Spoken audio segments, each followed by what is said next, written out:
Shalom, salam sejahtera dalam Tuhan Yesus Kristus. Nah, kalau di bagian pertama yang lalu kita sudah membahas bahasa kiasan berkaitan dengan perbandingan, sekarang kita akan membahas tentang pergantian atau pengganti. Saya ingatkan bahwa yang lalu kita sudah membahas tentang jenis-jenis bahasa kiasan. Ya, karena kenapa saudara kita perlu membahas hal ini? Karena penulis Alkitab, khususnya penulis kitab-kitab puisi yang sedang kita pelajari, seringkali mengubah kata-kata mereka secara beragam. Kritik tulisan berusaha menganalisa deviasi ini dalam penggunaan kata untuk mendapatkan kontrol yang lebih baik atas pikiran dan perasaan yang dimaksud oleh penulis.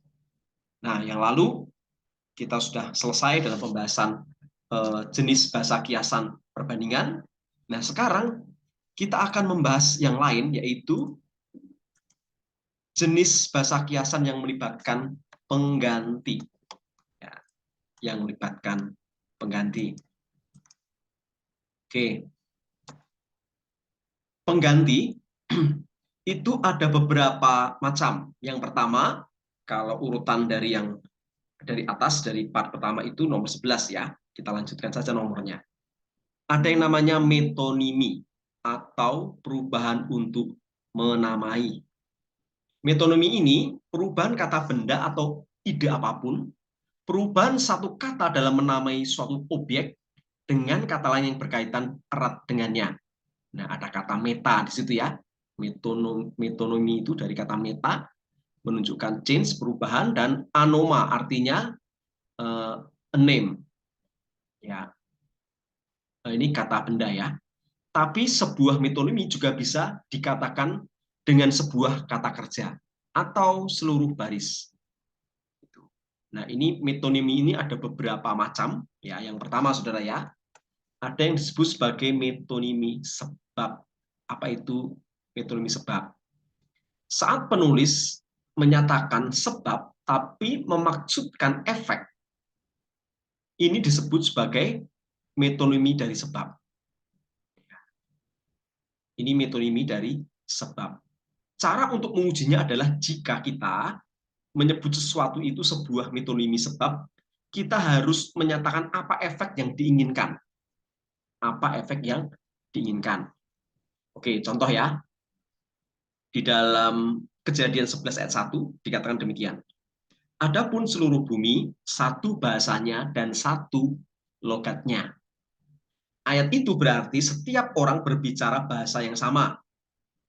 Logatnya adalah sebuah alat, itu ya. Jadi kita sebagai penafsir atau ekspositor harus menyatakan akibatnya. Akibatnya adalah bahasa. Adapun seluruh bumi, satu bahasanya dan satu logatnya. Ya, logat itu sebab itu ya. Sebab itu. Kemudian bahasanya sebagai akibat. Ini metonimi sebab. Contoh lain misalkan di dalam Mazmur 79 ayat yang ke-6.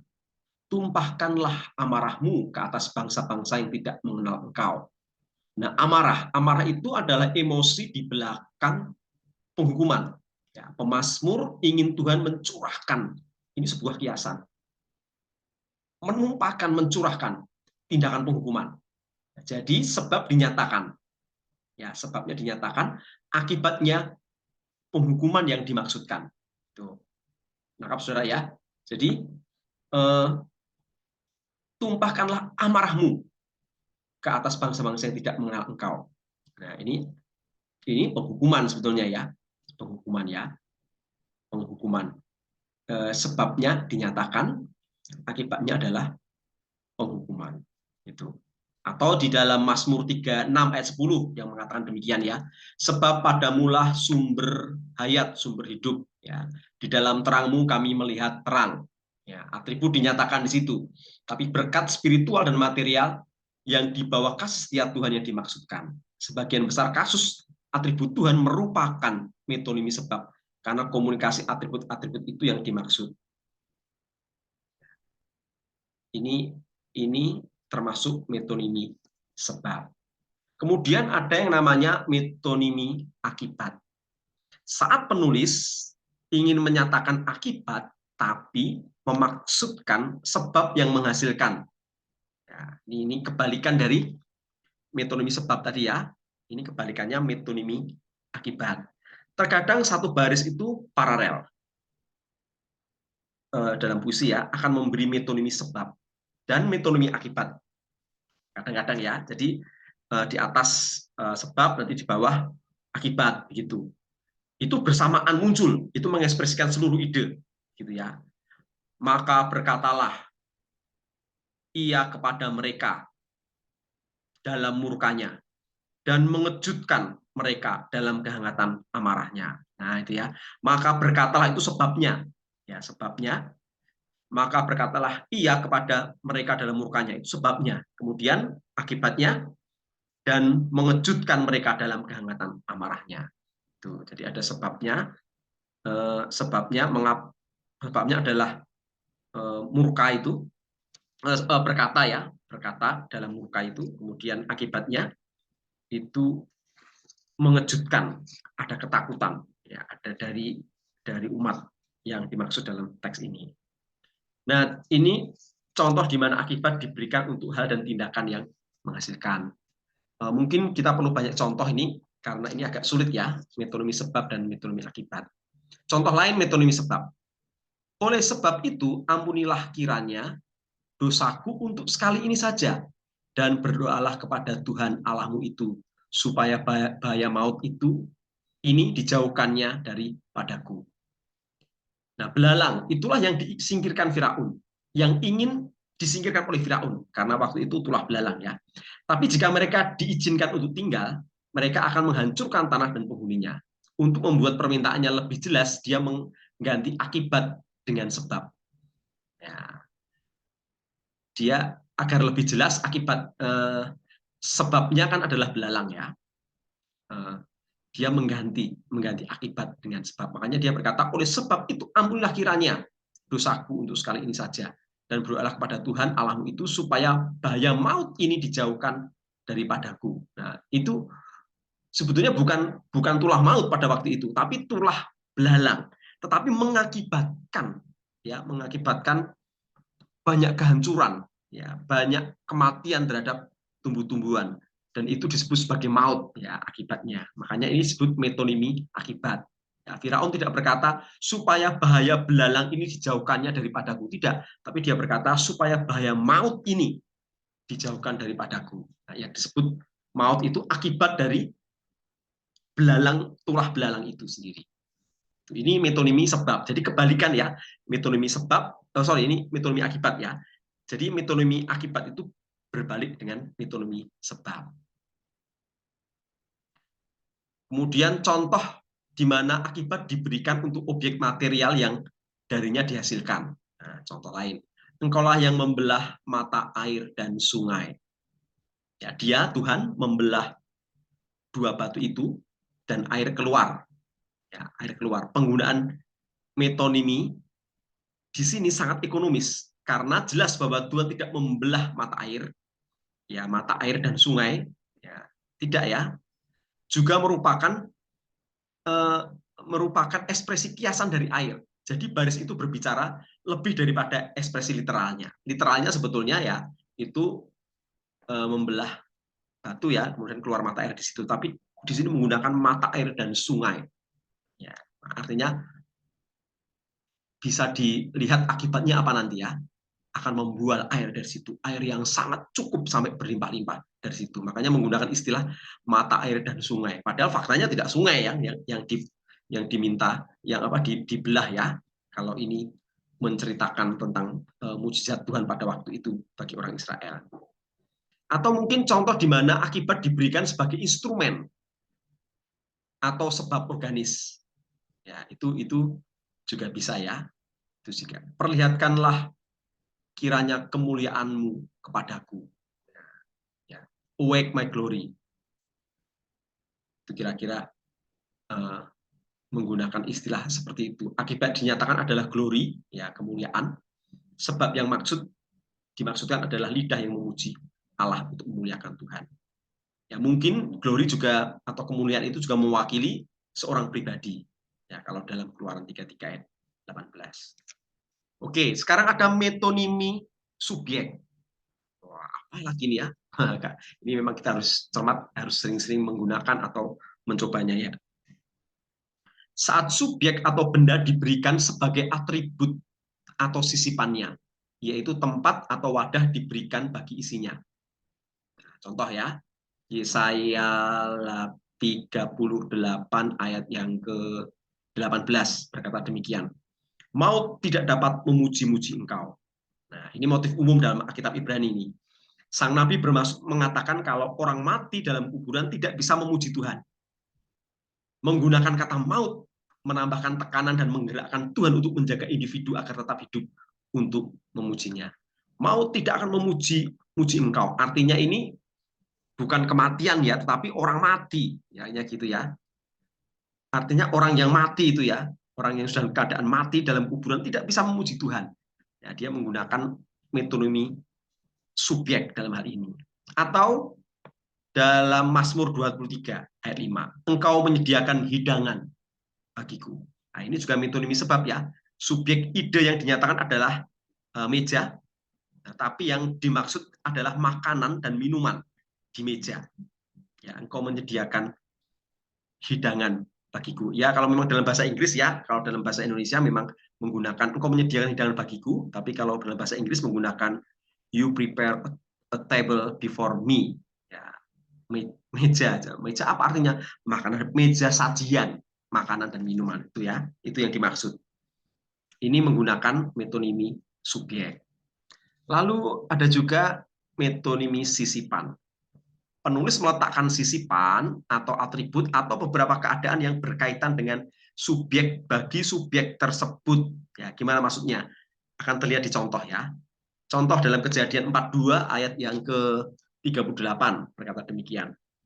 Maka tentulah kamu akan menyebabkan aku yang ubanan ini turun ke dunia orang mati karena duka cita. Aku yang ubanan ini. Itu metonimi sisipan ya, disisipkan di situ ya. Sebetulnya engkau yang menyebabkan aku ya susah tua gitu ya, aku turun ke dalam dunia orang mati karena duka cita, artinya mati gitu ya. Nah, tapi dia menggunakan sisipan yang ubanan. Sekarang kita memiliki ini kebalikan ya, kebalikan dari metonimi subjek. Ini sisipan itu. Di sini sisipan yang ubanan diberikan bagi subjek, yaitu Yakub yang sudah tua. Jelas lebih sekedar ubanan yang akan dibawa ke kubur. Uban adalah sebuah metonimi subjek bagi kematian. Jadi ini sisipan. Contoh ya, contoh lain lagi metonimi sisipan yang berkaitan dengan waktu yang diberikan. Contoh, sebab pada musim kemarau, tepat waktu panen, musuhmu menyerbu dengan pekik pertempuran. Yesaya 16 ayat 9. Maksud yang diinginkan adalah panen yang terjadi di musim panas.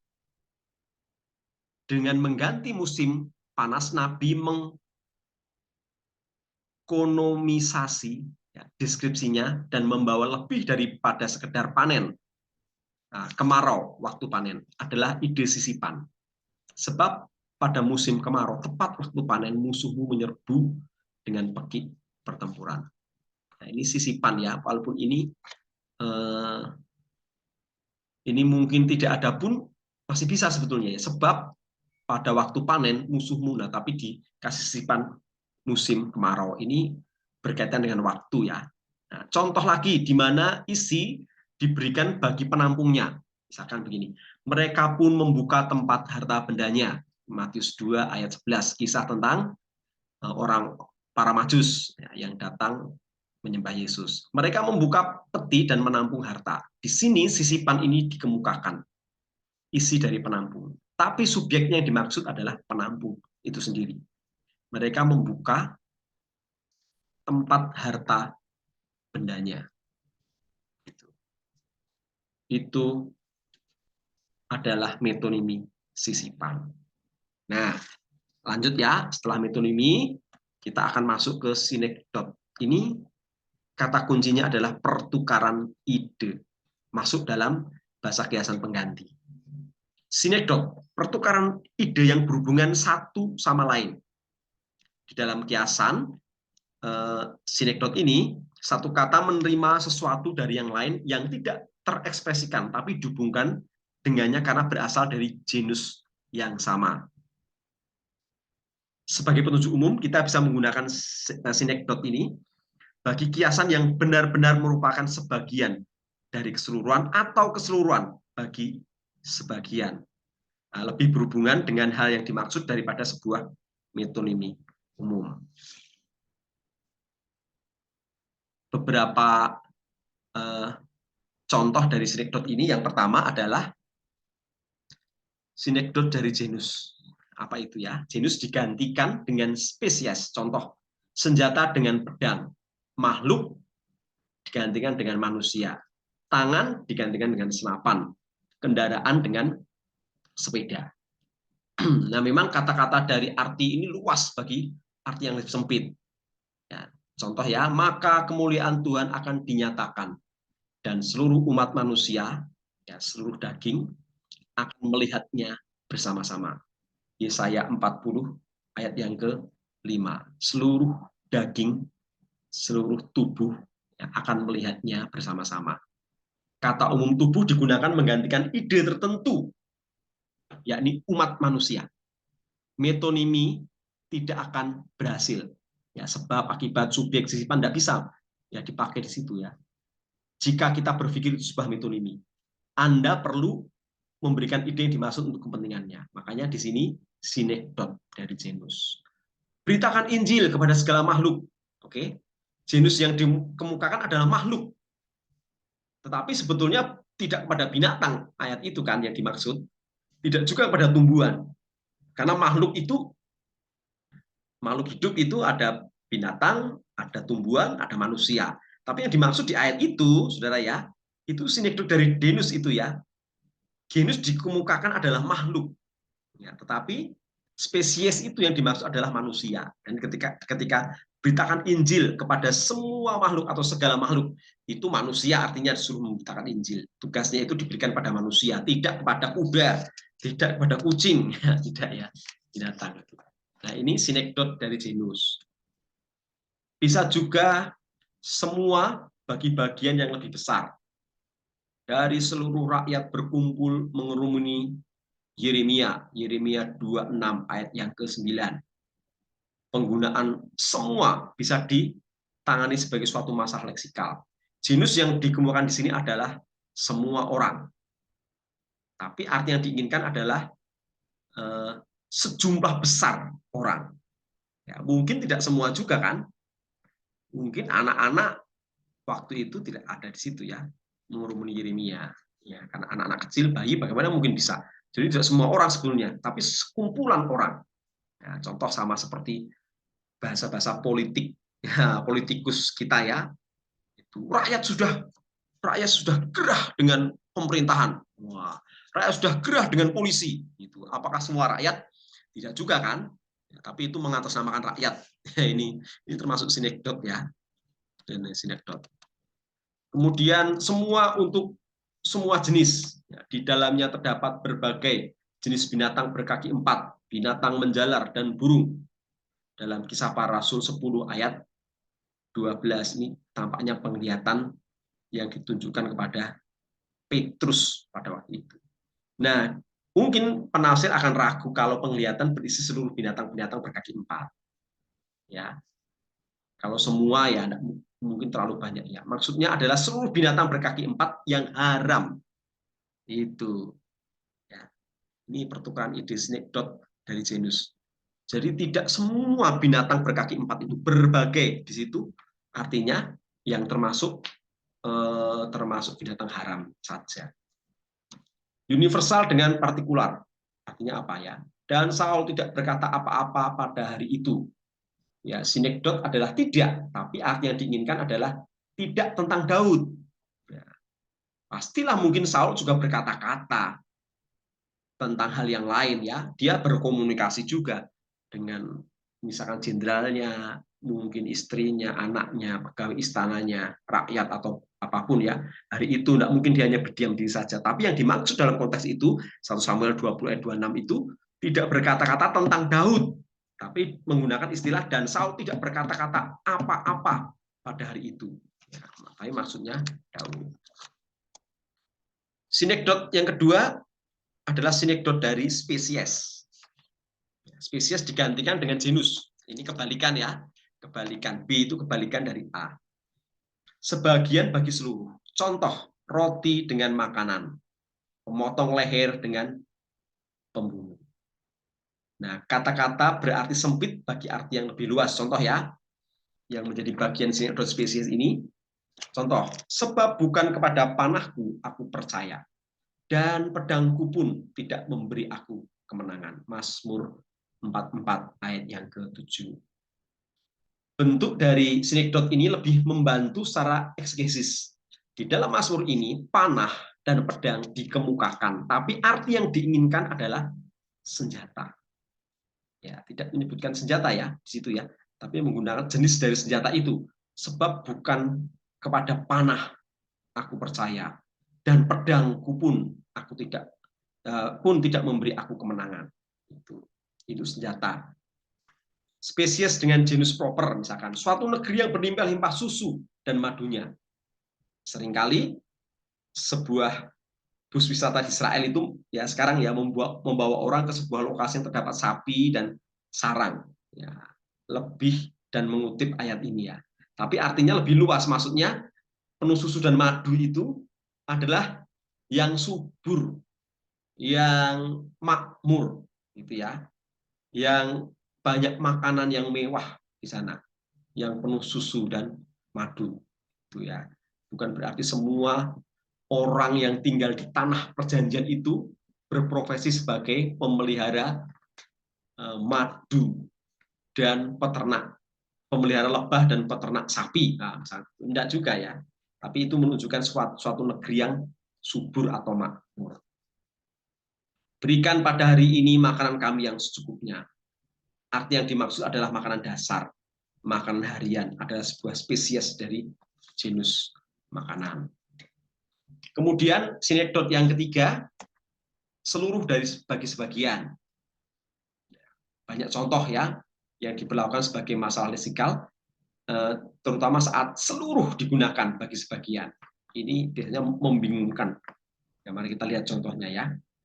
Seluruh dunia datang mengikuti dia. Sinekdot keseluruhannya adalah dunia. Arti yang diinginkan sebagian adalah semua orang. Seluruh bagi sebagian. Yang keempat ada sebagian bagi seluruh. Ini juga bisa dikelompokkan di bawah spesies bagi genus. Lebih lagi banyak dari hal ini dekat dengan metonimi. Ini merupakan penggunaan paling umum dalam sinekdot. Karena kaki mereka lari menuju kejahatan. Amsal 1 ayat yang ke-16. Bagi yang dikemukakan adalah kaki, keseluruhan yang dimaksud adalah seluruh tubuh atau orang jahat. Maksudnya adalah hati dan jiwa mereka yang menuju perbuatan jahat. Oke, kemudian ada yang ke-13 sekarang. Ya, setelah metonimi, kemudian sinekdot, ada merims, dua lawan atau keseluruhan. Penggunaan dua pernyataan berlawanan untuk menunjukkan keseluruhan. Contoh ya, siang dan malam, musim semi dan panen. Nah, ini menyatakan dua yang berlawanan tapi menunjukkan sebuah keseluruhan total. Engkau mengetahui kalau aku duduk dan berdiri. Engkau mengerti pikiranku dari jauh. Ada kata duduk dan berdiri. Nah, ini dua hal yang bertolak belakang ya, tapi dipakai untuk menyatakan keseluruhan. Duduk dan berdiri ya, adalah berlawanan memang sebetulnya, bertolak belakang. Tetapi menunjukkan keseluruhan dimaksud adalah seluruh aktivitas yang berkaitan dengan waktu. Engkau mengetahui aku dalam momen apapun ketika duduk dan berdiri. Nah, itu. Jika aku mendaki ke langit, engkau ada di sana. Jika aku menaruh tempat tidurku di dunia orang mati, di situ pun engkau. Mazmur 139 ayat yang ke-8. Langit dan dunia orang mati itu berlawanan. Ya, aku mendaki ke langit, kemudian aku menaruh tempat tidurku di dunia orang mati, itu berlawanan. Satu atas, satu bawah, kira-kira begitu ya. Tapi ini ketika dirangkaikan menjadi keseluruhan, keseluruhan yang dimaksud adalah ruang universal dan seluruh situasi yang ada di dalamnya. Baris ini mengekspresikan suatu vertikal, merims tadi ya. Oke. Lalu dari terbitnya sampai kepada terbenamnya matahari, terpujilah nama Tuhan. Nah, ini artinya apa? Ini hari yang total ya, hari yang penuh gitu ya. Dari terbit sampai tenggelam. Oke, itu yang ke-13 merims ya, dua lawan untuk keseluruhan. Ada 14 Hendiadis. Ya, Hendiadis. Hendiadis itu 2 untuk 1. Ya, kalau tadi 2 yang berlawanan untuk keseluruhan, sekarang 2 untuk 1. Ekspresi dari satu ide melalui 2 istilah yang diatur secara formal dan dihubungkan oleh dan, ya, dihubungkan dan, gitu ya. Bukannya sebuah kata benda atau kata sifat, atau kata kerja atau kata keterangan. Suatu komponen menentukan yang lain. Contoh ya, susah payahmu waktu mengandung akan kubuat menjadi sangat banyak. Ya, susah payah waktu mengandung. 2 kata benda dihubungkan dengan sebuah konjungsi, tapi baris berikutnya menjelaskan itu adalah sebuah hendiadis. Dalam kesakitan engkau melahirkan anak, jadi satu-satunya ide adalah usaha keras untuk membesarkan dan menjaga anak. Contoh lagi, Habil juga mempersembahkan korban persembahan dari anak sulung, kambing dombanya, yakni lemak-lemaknya. Ya, ini secara literal sebetulnya juga mudah ya dilihat ya. Melihat titik awal dalam penafsiran. Penafsiran kita menunjuk pada dia juga membawa anak sulung yang paling gemuk dari kawanannya, dari best on the best. Hanya menggunakan istilah itu. Yang ke-15 ada namanya eupemis. Eupemis itu penggantian terhadap sebuah ekspresi yang tidak ofensif atau tenang dengan ofensif. Contoh ya, masih bertekunkah engkau dalam kesalehanmu? Nah, ini kata-kata istri Ayub. Ya, ketika melihat Ayub yang menderita itu masih setia. Mungkin sebagian besar dari epemisme ini ya telah memasuki teks melalui aktivitas juru tulis atau penyalin Alkitab dan bukan dari tulisan asli. Tapi karena mereka ada, kita harus mengerti juga ya. Oke, kemudian ada apostrof. Apostrof itu suatu penyisian subjek materi langsung untuk membahas yang lain yang hadir dalam fakta atau imajinasi. Daud berbalik dari doa tentang kesulitannya dan membahas mereka yang telah mendatangkan masalah itu padanya. Contoh ya, menjauhlah daripadaku kamu sekalian yang melakukan kejahatan. Atau Mazmur 114. Ketika Israel keluar dari Mesir, betapa sakitnya kamu, hai laut, sehingga kamu melarikan diri. Oke, kemudian yang ke-17 ada yang namanya tipe. Tipe itu sebuah ilustrasi ilahi yang dikiaskan sebelumnya dari sebuah realitas yang berhubungan. Realitas yang berhubungan disebut sebagai antitipe. Gitu ya. Tipologi adalah sebuah bentuk prediksi nubuatan. Perbedaan utama adalah bagian itu hanya bisa dimengerti sebagai nubuat saat pemenuhan antitesanya, antitipenya ya sudah muncul sepenuhnya. Oke, itu tipe. Lalu ada contoh dari tipe, Allahku, Allahku, mengapa engkau menganiaya aku. Kata-kata Mazmur ini secara berbola menggambarkan penderitaan Daud, tapi secara historis menjadi nyata dalam Yesus. Ya. Beberapa ayat dari Mazmur ini digunakan dalam Perjanjian Baru untuk menggambarkan penderitaan Tuhan Yesus. Yang ke-18 ada simbol. Simbol adalah sebuah objek materi digantikan dengan sebuah kebenaran moral atau spiritual.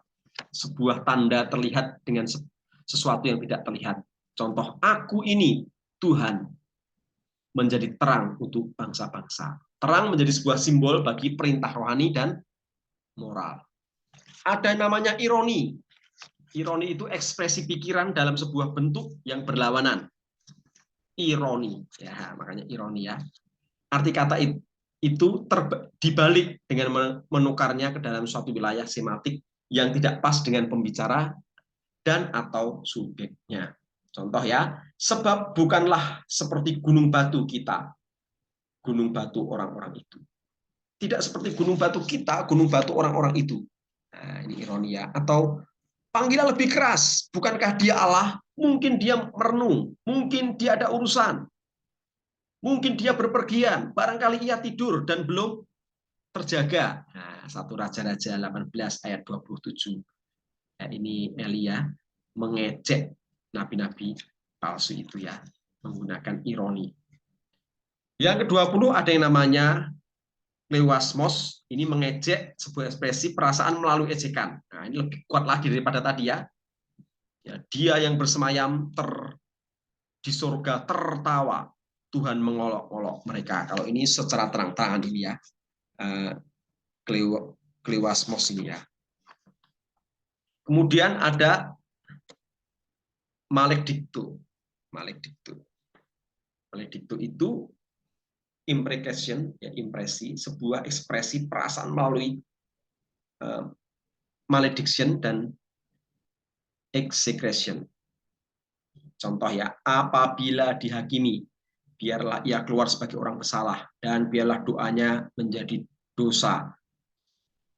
Biarlah umurnya berkurang, biarlah jabatannya diambil orang, biarlah anak-anaknya menjadi yatim dan istrinya menjadi janda. Ini sebuah ekspresi ya. Oke. Itu adalah pengganti. Tadi ada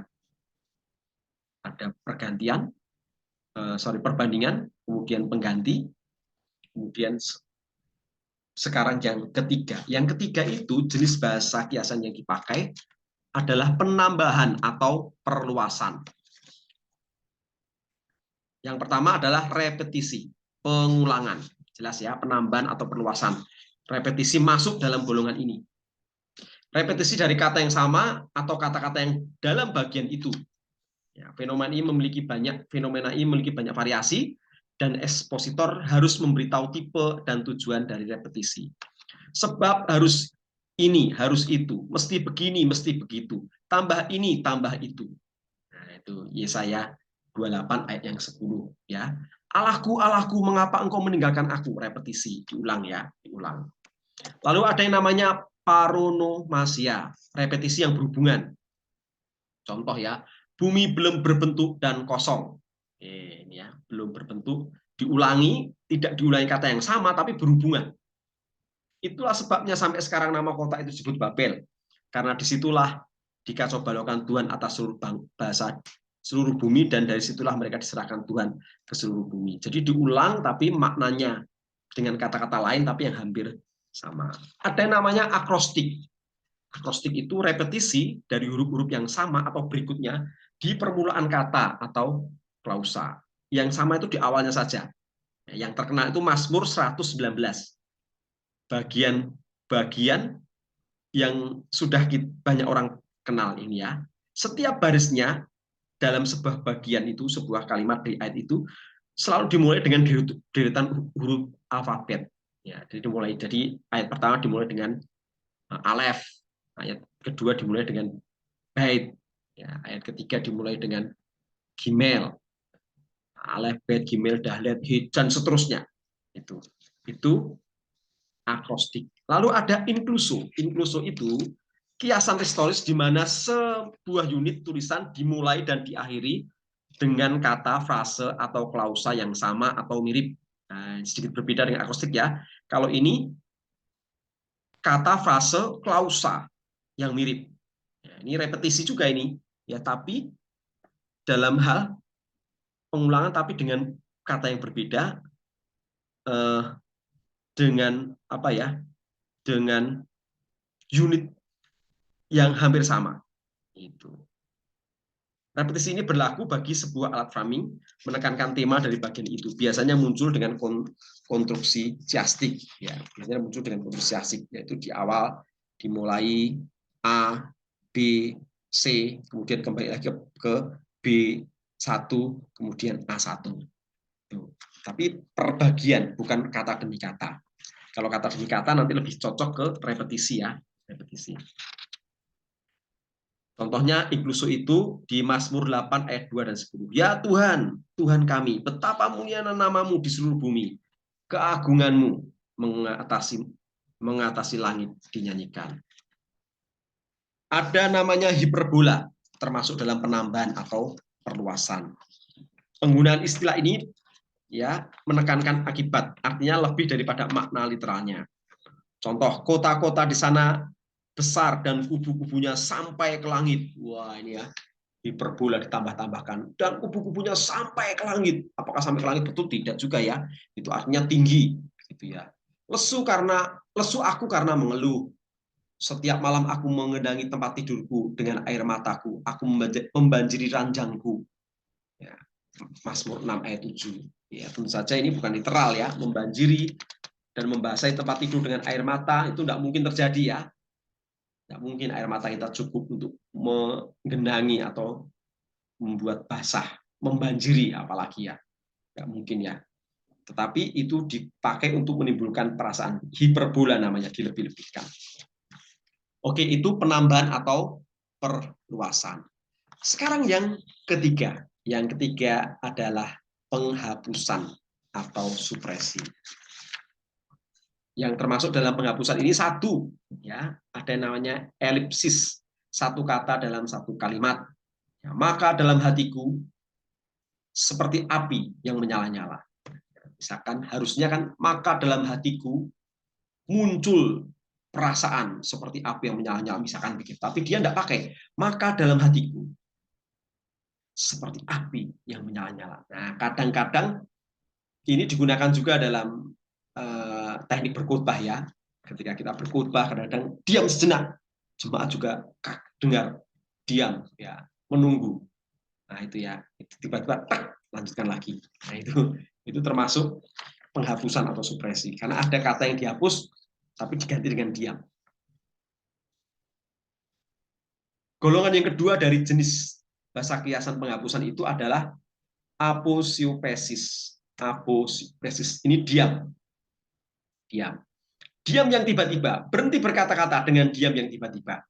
Dalam kemarahan, duka, depresi, janji, dan sebagainya. Contoh ya, dan jiwaku pun sangat terkejut, tetapi Engkau, Tuhan, berapa lama lagi? Ini Mazmur 6 ayat 4. Kalimatnya tidak lengkap ya, tiba-tiba nanti diam. Ya, karena emosi dan intens terlibat. Mazmur berhenti dalam kalimat ini dan menyerahkan semuanya dalam pemeliharaan Tuhan. Dan jiwaku sangat terkejut, tetapi Engkau Tuhan, berapa lama lagi? Artinya terus berharap pada pertolongan Tuhan. Ada eroteis. Eroteis itu pernyataan retoris. Ya, kita sudah mengenal ini ya. Contoh ya, Kejadian 18 dan 14. Adakah sesuatu apapun yang mustahil untuk Tuhan? Jawabannya kita tahu pasti tidak ada.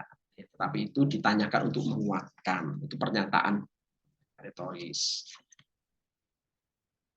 Istri yang cakap, siapa akan mendapatkannya? Nah, tidak ada jawabannya, itu hanya pertanyaan saja ya. Tapi retoris artinya apa? Istri yang cakap itu berharga sama sekali. Sama sekali dia berharga, luar biasa berharga. Mazmur 21, mengapa rusuh bangsa-bangsa? Ya, pertanyaan retoris juga ya. Retoris. Kemudian ada meiosis. Meiosis itu litotes, ya, mengecilkan suatu hal untuk memperbesar yang lain. Namanya litotes.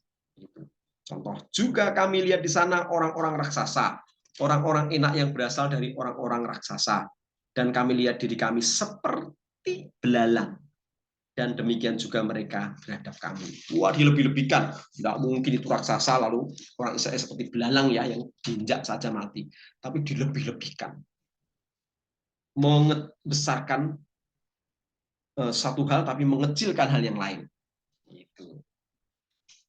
Yang terakhir adalah tapeinosis. Tapeinosis itu mengurangi satu hal untuk meningkatkannya.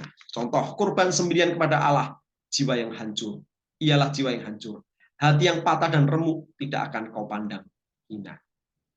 Oke. Kita mengharapkan engkau menerima dengan senang hati persembahan, tapi sebuah pengurangan digunakan untuk menyatakan dua ide. Pertama, Tuhan akan menerima dan senang hati yang hancur. Inilah maksud yang diinginkan. Jika kita tidak memiliki hati yang hancur, Tuhan akan membiarkan. Ya, tentu saja hancur dan hati juga kiasan. Nah, itu adalah 4 jenis ya kata bahasa kiasan. Bahasa kiasan. Kita sudah mempelajari. Kesimpulannya, saudara, pada prakteknya ya terkadang sangat sulit untuk membedakan tipe-tipe utama ini. Ya, tapi saat seorang semakin sering melatihnya, maka akan semakin mudah seseorang itu membedakannya. Maka terus berlatih, coba. Sulit memang di awal. Ya, sulit karena hampir mirip, sulit karena tidak langsung, sulit karena harus menafsir, mengira-ngira, mengecek perasaan yang timbul dari kata itu. Contohnya diterapkan pada kita bagaimana, gitu ya. Tetapi kalau tekun kita pakai, praktek kita coba, nanti akan menjadi semakin terlatih. Ada saat di mana perbedaan penafsiran dimungkinkan, tergantung pada bagian mana bagian itu dilihat. Ya, itu sangat mungkin ya.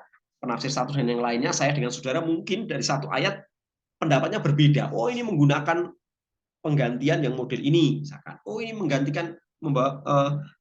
menggunakan penggantian yang model ini, berbeda lagi. Bisa juga ya, bisa juga. Contohnya ya, tentang perjamuan kudus.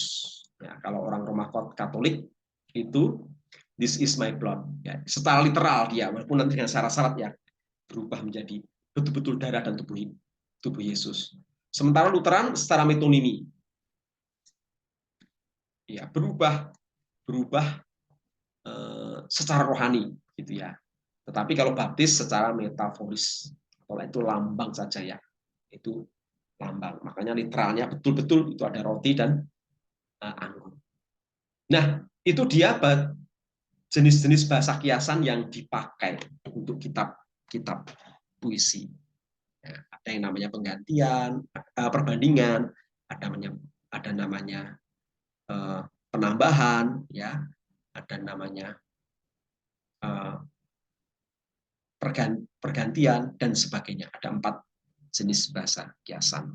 Kiranya ini bisa membantu kita untuk mencoba mendekati kitab Mazmur khususnya atau kitab-kitab puisi dengan memperhatikan bahasa-bahasa kiasan yang ada. Tuhan Yesus memberkati. Shalom.